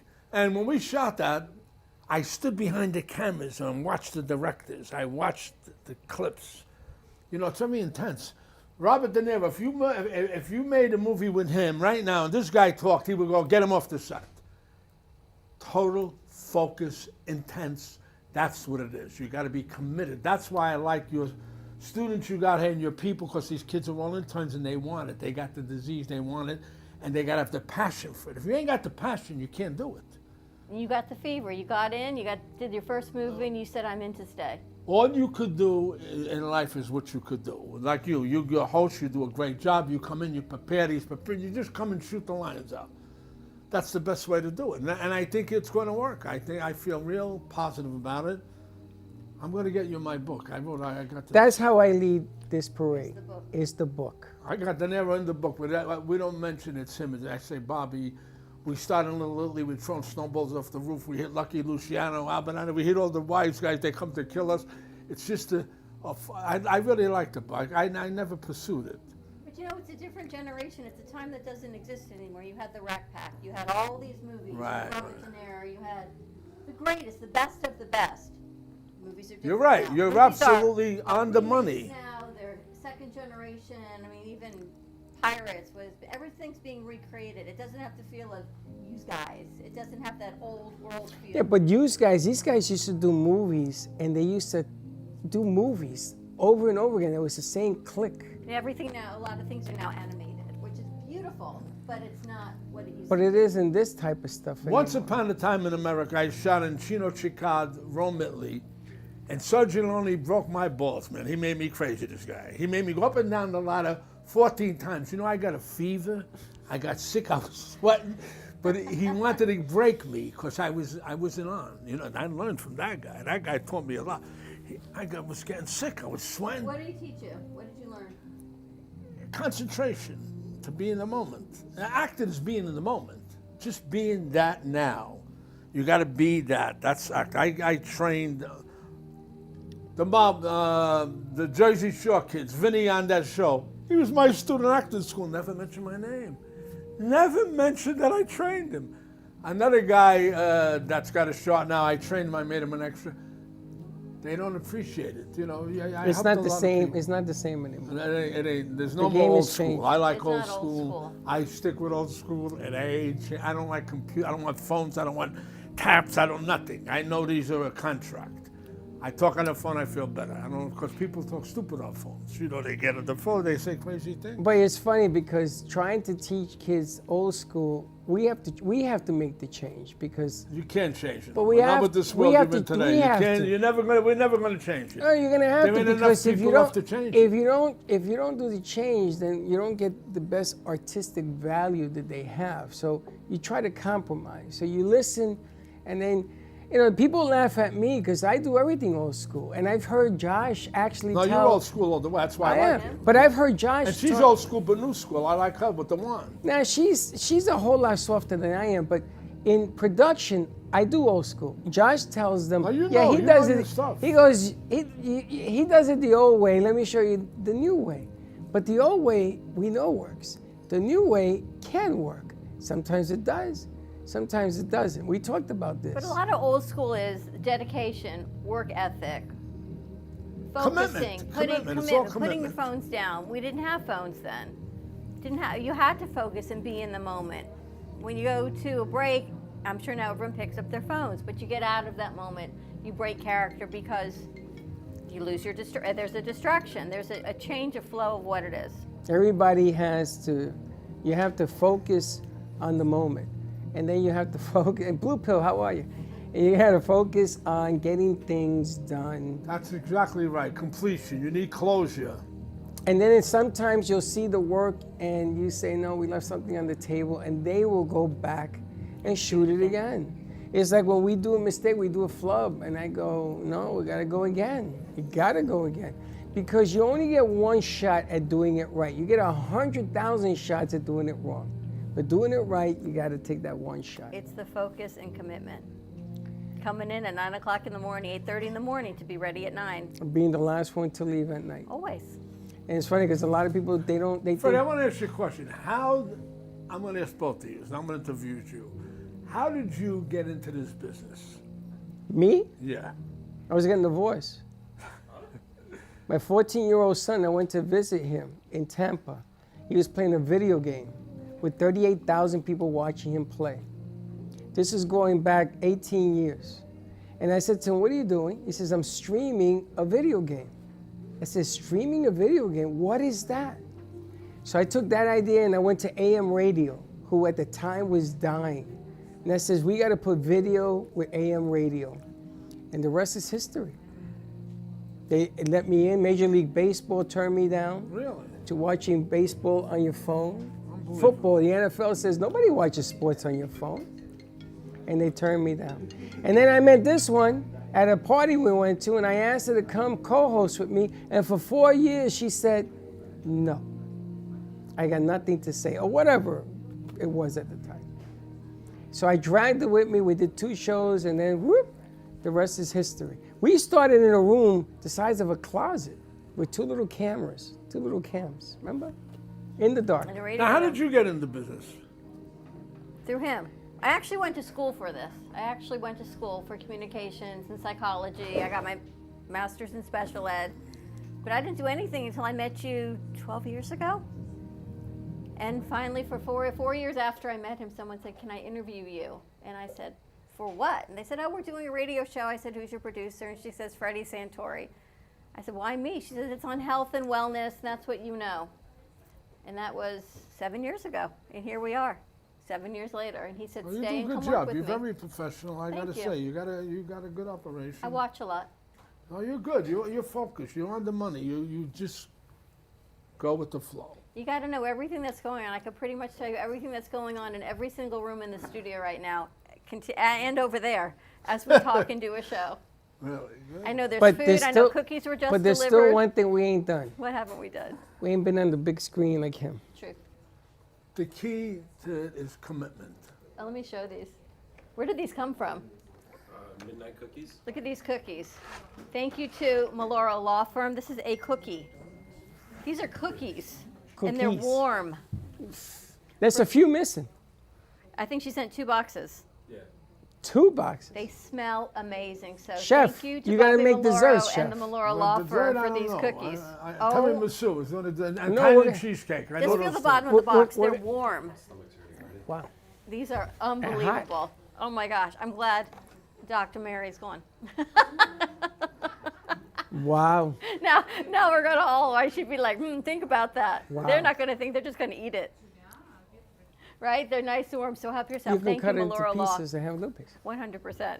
But the one thing that we've that has avoided us is I want to be on the big screens. I was in Kramer versus Kramer. Say it again? Kramer versus Kramer. Yeah. I was Meryl in Streep? that with Meryl Streep. I got to walk down NYU because I was a student. Dustin Hoffman, great And movie. that's the extent of my movie career. That was your movie. That's Your debut. It. That's it. But I always wanted to be on the big screen somehow, some way, or be associated. I got a shot to work on Carlito's Way.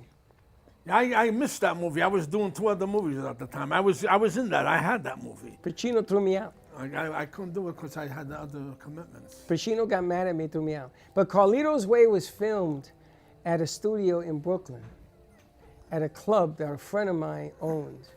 That's how I got invited in. And they had this perfect part for me and everything else, and I got into a little something with Pacino, and he never forgave And there me. was Pacino's great. He was great in Carlito's Way. The guy's a great actor. They're just great They all actors. Lee Strasberg. Remember that name? They all studied with Lee Did they? Strasberg. The All, Strasberg yeah. method? Now Lee, do you know Lee Strasberg? I did a few classes with him, just 2. I just wanted to observe. Do you know that he went so crazy on training people? The cops locked him up and put him in jail. Really? Yeah, he went nuts. He was great in The Godfather. He plays Mylansky. Yeah. That's another great movie, The There's Godfather. a lot of great old school movies. It's funny because the kids never heard of these movies. And No, they I don't. tell them, you got to watch The Godfather, all of it. You got to watch these, you got to watch just stuff that I grew up on, man. It was, But people are different. Even generations have changed. You think about your kids and your kids. They're not like yous guys. Right. Used guys? Yous guys. That's what he calls us, yous Yous guys. guys. They're not like yous That's guys. good. I like that youth guy. You sound good. You're We're good, gonna name Jill. your show You're Yous good. Guys. it's for that movie. She's already leaning for the role. Yous guys. Yous guys. The Mafiettes. There you go. That's funny. You want to take Well, a I'm going to commercial do that break? movie. I'm committed to that movie. I'm going to do that one. Oh, I that got to sounds show like you a the lot of clip. fun. Remind me to bring you the clip tomorrow. Sounds like a lot of And then fun. we're going to get that jukebox out of What's the phone number people to reach out if they want to cast? How, we're going to do a casting, but what's the phone number? 917-751-5278. Perfect. We'll send That's it out my also. cell. Should I give my house number too? I don't care if they No, don't give your house number. We'll have them come in here. We'll have people be at your house, and then you're No, they screaming do at it me. all the What's the time. I matter get with calls. you? That's why Yeah, I know, I don't but- like texts. They text But he doesn't me like crazy. texting. All right, we're going to take a commercial break. More to come on the other side of this break. We're going to head over there and stay over here and Go that over food there and smells over so there and good over there. in every which way. Yeah. More to come. We'll be right back. Has someone in your family lost a job recently and now you can't afford your mortgage payment? Or do you have a rental property and your tenants aren't paying you? We can come to the rescue and pay you cash for your home immediately. Yes, sell your home and get cash all over the phone without dealing with real estate agents or having to waste time showing your home to lukewarm buyers. You don't need to lose your house to foreclosure. If you have equity in your home, we'll buy your home and give you cash within days, all in a simple over-the-phone and virtual process. Call now before your situation gets worse. Sell a home you can't afford or just need anymore and get the cash you need today. Call this number now. Call 855-348-5925. That's 855-348-5925. Again, 855-348-5925.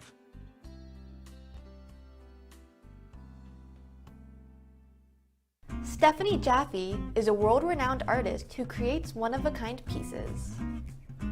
Using a keen sense of color and composition, her vibrant collages and mosaics integrate eclectic elements such as vintage keepsakes and fine china with blown glass and fired clay to create whimsical arrangements. From more information about her work, come down to the Brooklyn Cafe TV studio or go to StephanieJaffeArt.com. If you have diabetes, would you like to eliminate painful finger sticks? Are you injecting insulin multiple times per day? Then you may qualify for a continuous glucose monitor. CGMs monitor blood sugar using a small patch placed on your upper arm or abdomen, and they use your smartphone to accurately monitor your blood sugar levels. Stop pricking and start scanning. Plus, CGMs are covered by Medicare and most private insurance plans. They can be shipped free of charge to your door. Call today to see if you qualify. Nobody likes to prick their fingers. If you are a diabetic using insulin like many of us, the worst part of your day is sticking your fingers to draw blood. Now you don't have to do it anymore. You can get a new continuous glucose monitor. As long as you check your blood sugar and inject insulin, it may be covered by your insurance. Call us and we'll let you know if you are covered, and send one at little or no cost to you with free shipping. Stop freaking your fingers. Call right now for your new continuous glucose monitor. Introducing the Price is Right Home Sweepstakes. You could win the same kind of cash and prizes you see on the TV show. Just call this number right now. And when you call, ask about these amazing offers from our sponsors. Low Cost Airlines offers fares too low to advertise that you can't find anywhere else. You can save hundreds on your next flight with Low Cost Airlines. US Med is your one-stop resource for diabetic supplies. And if you have Medicare, you could get them at little to no out-of-pocket cost. US Med. MedGuard Alerts unique medical technology provides immediate help to seniors with the touch of one button. And you could get your device for free. MedGuard Alert.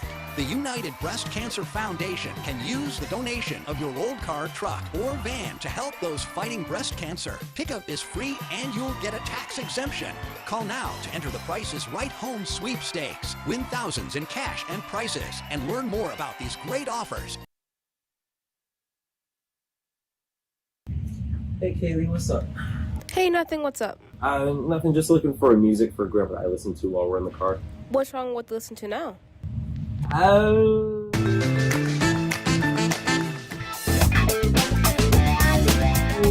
Let's just say we have different tastes, you know? Why don't you try listen to a podcast on Spotify? Like which one? The Broken Cafe Studio one is really good. Okay, I'll try that one out. Thanks. It's lunchtime and the Brooklyn Cafe is open for business. Live from the Amp Media Studios, Dawn and Freddie S. and their team are ready to serve up a huge portion of fun for lunch with friends and neighbors. So let's break open that lunch pail and unwrap that sandwich you brought. You've been watching the Brooklyn Cafe Show. Join us each day and after hours as we talk about the hot topics to open the conversations and share a few laughs. Now, back to Dawn and Freddie S.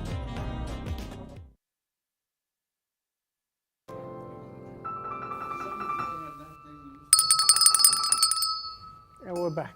It is lunchtime at the cafe. I can smell it. If you only had smell-o-vision between the pizza and the wings. I have to go for my walk. From 'cause I Pizzeria. I can't take that. The cookies from Midnight Cookies. I'm glad we have a full crew here to eat this because it smells. Those wings smell so delicious. This portion of the show is brought to you by Food. Pizza Rica. Pizza Rica. Get me my mozzarella. And he's laughing. He comes for lunch.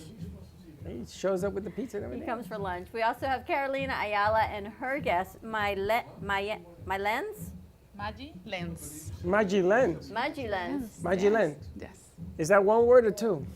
Two. 2 words. I have her card, but I don't have her name on it. I only have her website. It's all the way to the bottom. That's my name. What is your Maggie name? Lens. Maggie Lens. Maggie Lens. The Y is the J. Yeah. Huh? Right. In Spanish, Don't the Y start is with the me. J. Don't start with Maggie Lens. Let's leave it there. Maggie Lens. Well, welcome, ladies. Thank you for your Thank patience you. today. Thank you, thank you. Super grateful to be here. Thank you. Now you guys did you guys. Now I'm talking like You guys. You ladies did Yes. the show today, Mindful, Successful Mindset, right? Yes. And you did it in Spanish. Yes. So today's tell us a little Spanish. bit about what you did. Today we did the Mindset for Success in Spanish with Maggie Lens, and she's a photographer, and we focus on the perception, how you perceive success, and how important it is to have an intention before everything you do, and how to overcome challenges. which is similar to photography. She was saying like. Now, why did we ask her how you overcome or your definition of success? Why did you ask her that question? Yes, we asked that question during the show, but let's see. What is your definition of success?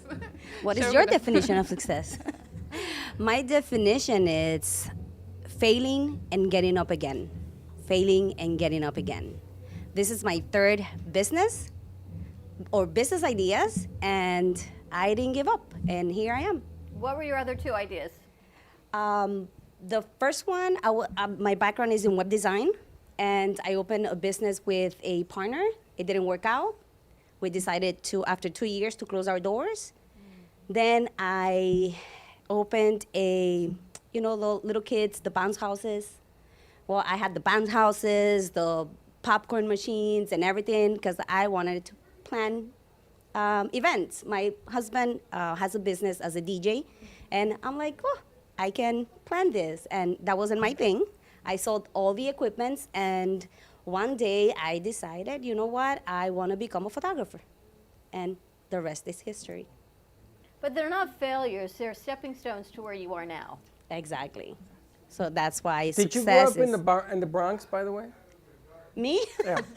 No. I grew up in Miami. See, in the Bronx, what Dawn doesn't understand, because she's always making fun of my 2,398 jobs, is that in the Bronx, that's all we did, was give it a shot, give it another shot. We always had a side hustle. I mean, if I'm saying something incorrect, you correct me. We used to do side hustles, looking for that bigger, better. And then you found it, like I found it with real estate. I still had side hustles. I coached, I did a lot of traveling, I did a lot of businesses. So it was interesting to find. Now, are you happy with the photography? Oh, I love it. And that's tell me and that is why. called entrepreneurship, by the way. Okay. Having like 10 side hustles and businesses is just entrepreneurship. We're visionaries. You have to keep going. We were talking a lot yesterday, and you said sometimes I don't know about growth. Do we continue to grow or do we stop? And I said to you, you can't stop because then you're stagnant, and then you're not answering your calling for entrepreneurship or a calling in your heart. You can't, even Clem, you just can't stop. You may reposition, but you can't stop. Yeah, but that she's taking it out of context because I wasn't talking about growth. There ain't nobody more wanting growth than me. The problem is when you do it for yourself, it's one type of growth. But when you do it with 40 other people around you, they're all growing with you, then you have to look around whether or not that bell is going to be answered. And I panicked last night. And I'm being very honest because we're undertaking a new level of what we want to do on remotes, to follow this guy around, to go to restaurants, to follow her around, to follow her around, to do shows in different locations. And sometimes I look down and I say, man, who's with me? And that's what scared me. Scaring is not failing. I failed plenty of times in life, but I don't want to fail this time because I ain't a young bird no more. And I want it to work. I want it to make it. So how do you define that you've hit that certain level of where you want to be? How do you know that there isn't something bigger you want to do? But that's the thing, that you never know. You're always, like she says, you're always learning and growing, and that's why I define success. Failing, it's growing. I think it was, what's her name, the realtor? She said that curiosity killed the cat, and I think curiosity keeps the cat alive. Because you want to see what else is out there. Exactly. You know, you wake up every day and say, what's today going to hold? And you may think today's going to be a hard day, but it may be a great day. It may be hard and great all combined. And when Carolina's here, it's always great because she's always freaking smiling. Look at Didn't her. I tell you about the smile? Yes. We were talking about that in the show, that she says how important it is to smile.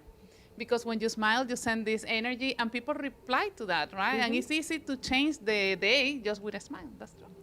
You know, Carolina reminds me because she does these beautiful designs as well. This is what she does on top of being a coach and everything else. What I like about it is if I have somebody has a camera, I want to know what you can do with that camera.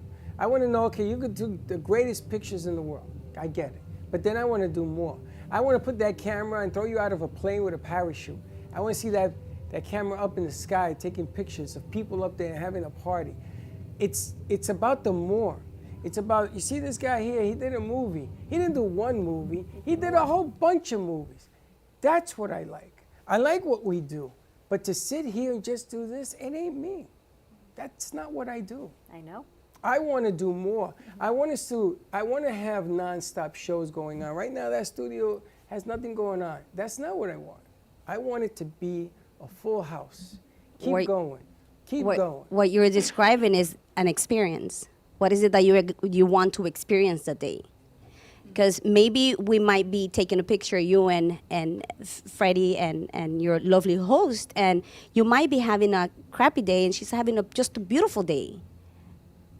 And it's what's the experience? You want to change your experience, and I will ask you, like, let's start with a smile. And once you start smiling, everything changes. As I was telling her, there's 20 active muscles in your face. And when you hold that gaze for 20 seconds, you start feeling like a tingling sensation, and everything changes. So it's an experience. It's going beyond always, what is my purpose for waking up this morning? We got to get you to smile more. Me? Yeah. You don't smile. Why? Look, I get the scowling eyebrows. They posted a picture yesterday, and I'm in my hat, and I'm smiling, whatever, and there's that was look. smiling. Where? There was a smile. That may be sort of a smile, but there's not a smile. In Spanish, it's called criticona. You're always criticizing. Now you're criticizing the smile. It is what it is. It's not criticizing. We just want to see those pearly whites of yours. Anyway, I like seeing movies, but I really enjoy when they put the bloopers. Right. So you're a photographer. I like to go up and take a picture where you're taking pictures. And see the behind the scenes. I like that. I like things that go against the grain. I mean, I used to buy and sell houses all the time. And I used to say, oh, it was really nice. Thank you very much. Made money. Okay. Then I got bored with that, and I said, Mr. and Mrs. Buyer, the seller I got rid of, stay in my house, and I had a 1,200-foot backyard, and I brought in a waiter and a chef and a cook, and I said, for 4 hours, my backyard is now yours. I had a hot tub, I had a pool, everything. And they used to go back there, and they had a party for 4 hours. If it was raining, they had a rain day. It didn't rain too much. And I always got referrals. I never did it for that. I did it to say, I'm bored of hello, goodbye, let's go. Title companies, everybody knew me in the Bronx. They used to come and they used to say, oh, that's the house you want to close at, because you used to close in the basement of my house. Then I brought in a cook. He talks about cooking. I used to have Italian food. It was a giant party. My wife used to come home and say, you had a closing today, huh? I go, yeah, how'd you know? I says, because the cars are everywhere. I can't park. I says, I know, because I had a real long driveway. But you love what you do. Oh, what absolutely. Then why do it if you don't love what you do? What type of photography do you do? I started with newborns, baby, and maternity. And I, like every photographer, we start going in every direction. And I just love helping women, especially because why women? Because women bring their spouses, their friends. No women go to the bathroom at a restaurant alone. We always bring our friends. Why is that? I don't know. I was asking Carolina, why? When we go to the bathroom, usually people ask, hey, I'm going to the bathroom. Why is that? Why do you guys do that? Do you we guys have share to talk. Lipstick? I mean, we talk. Talk about what? Talk. Talk about the guys at the table. That's what you talk about. Because my sister told me. Well, that's kind of boring because I see my husband. No, every guys day. do it too. They talk about everything else. Do you do professional headshots also? Professional headshots and yes, portrait and professional. You do everything now. Yes. And where's your studio, or do you come to people's I homes? do on location, and my studio is in Miami Gardens. That's not too far. Miami Gardens, not far out. Do you have someone that does hair and makeup and everything? I do the full show. It's hair and makeup. I do a consultation because I want to learn what you like, what you dislike, how you like to be photographed. Because when you look good, you feel good, you show up more. You met a movie star over here? He was talking about hair and makeup and everything else? Yes. Sort of put all these pieces together. We have a client that's looking for some new headshots, so I want to send her your information. But she wants her hair and her makeup done. All my photos are with hair and makeup. Perfect. I like it. Good stuff. That'd be really It's good. the full experience. See, you got these little pieces. You got to just put them together. A and next drop thing at you a know- time. And Carolina, what have you been learning from doing all of this? From the show, Yeah. I think that it's amazing how different people perceive success and how we are all successful in so many ways. And sometimes it's important to share with others our experiences because that's a really good way to learn and to improve. So I'm really grateful. I love it. I love it. And I love because sometimes I think that I know the friends, the people that are coming, and when they start talking, I say, who is this person, right? All this new perspective of life and how they see life and how they approach the situations in life is amazing for me. Do you measure success based on your perception of success or what others perceive success for you? Personally? Personally. I decide my own, what success means for me. Of course, you always have information from the outside. People will tell you, oh, what about this, what about that? But at the end, in reality, is if you feel like you are a success, you're successful. But you have to believe it for yourself, and you have to find a way to achieve that in your life. And how about you? Same. Within yourself. Within, everything is within. Just like beauty, it's within. And Marina, how do you measure success? On your own? And that.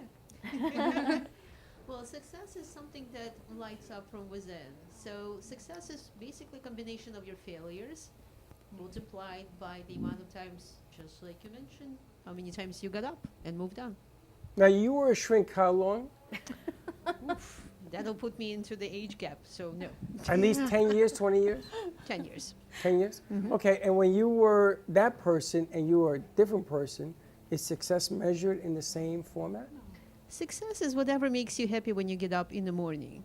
If you are you and you're happy, you're successful. I'll take it. Success has no boundaries. It has none. You just have to really believe in yourself, especially in this business. And I have to ask Clem, in this business, it's a different business, the entertainment business. How Grab do you that grab mic. that mic on the hook? Grab the mic. Take Grab that the mic.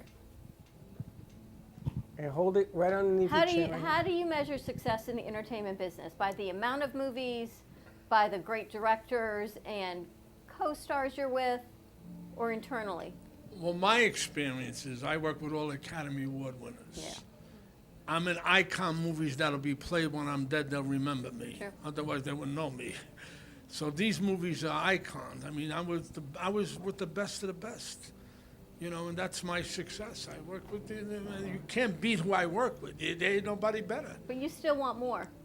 Well, I want to just closure. I need closure in my life. The food show's closure. My last movie's my closure. I did everything I wanted to achieve in life. I made more money in real estate than I made acting. Amazing. I bought a condo out there for $360. I could get $750 in Highland But Beach. wait, you have more fun. Acting was more fun. You know, it reminds me, I tell Josh, I says, you know, sometimes an all-star baseball player plays at the all-star game, but that all-star game is only once a year. Can you imagine playing in an all-star game for every game of the season, which is what your career is like? You got to act with all-stars, man. Right, you're right. So I look at you and I go, you know something? I'm a fan. I'm a fan because it's the desire of being around people sometimes. Forget about doing a movie with them. Just meeting them, hearing the stories, hearing what ticks. That's why I asked you, you were one life and you're another life. It's what it's all about. This is Well, what it's it's the people all you about. surround yourself with, too. I mean, if you stay with people that are not successful, it ain't going to work. You got to stay with positive. De Niro taught me one thing that I learned from him was the most valuable words, which I'm trying to teach this guy. Quiet. Don't talk. Listen. When you on these sets with these guys, they want total concentration. They never go like this. You say, well, wait, get them off the set. The commitment to being committed, because when you're in that character, Jimmy Whispers, it took me a year to break that character. I couldn't break it. I became that character. I lived, I slept on the sets. He kept us up. He shot one scene, you know, we 27 hours. That's a scene. It's all the commitment. And the only way you make it is by keep going and surrounding yourself with positive people. You agree with that, ladies? Yes, definitely. Otherwise, you're not going to go nowhere. That's what I love about Carolina, because ever since I met her, she's like the little train that will, not that could, that will. True. And she challenges me. I remember when I first met you and you showed up the next day with all these changes, well, we got to do this. I went, wow, where'd this come from? I didn't see that coming. Then I says, I gotta get into the A-game mode. And she continues. She's one of the few people that I got to tell you has staying power. She does it English and Spanish twice a week. It's not easy to find somebody who will stick with it until it happens. So. And I think back to the kids are telling us last week about how that Toy Story 2 was almost lost because they lost the whole computer system. You talk about success. No one sees behind the scenes of what looked like to put in all those hours and hours that only one person had a copy of it because it was gone. But yet when it came out, incredible success. Is it the end product? Is it the work towards it? Depends on your perception. There's a lot about success. Good It's stuff. not one way to measure it. No, and they shouldn't be, because success isn't measured, it's just done. Your legacy is what people say about you, not what you plan on making a legacy. Do what you do. Just Ready do to what wrap you this do. up? Ready. Thank you all so much for joining us, ladies. It has been a pleasure. Clem, more to come with the food. I don't know what we're going to call it. Use Guys Food with Clem Caserta. Use Guys. Use Guys Food Network with Clem Caserta. I don't know. We'll come up with something else. Thank you all for joining us. Have a great afternoon, and we'll see you tomorrow, 9 a.m. drive time. And don't be late. Bye-bye.